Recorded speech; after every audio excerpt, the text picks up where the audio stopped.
ტომას თაუნსენდ ბრაუნი და ანტიგრავიტაცია. 1921-1950-იანი წლები. ყველაფერი დაიწყო თომას თაუნსენდ ბრაუნით, რომელიც ჯერ კიდევ სკოლის მოსწავლე იყო, როდესაც რენტგენის მილებით ექსპერიმენტებისას უცნაური ძალა შენიშნა. 1921 წელს ტომას ბრაუნმა აღმოაჩინა ეგრეთ წოდებული ბიფელდ-ბრაუნის ეფექტი.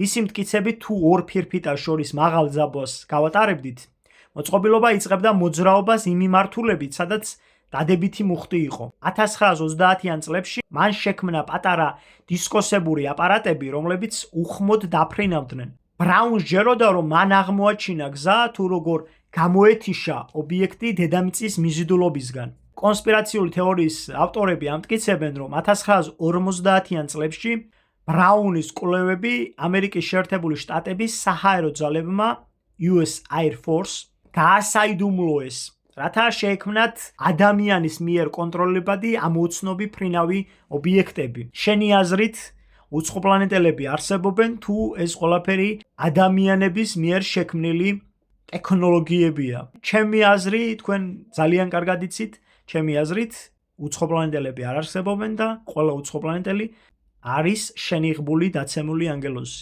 და კომენტარი შენი ვერსია.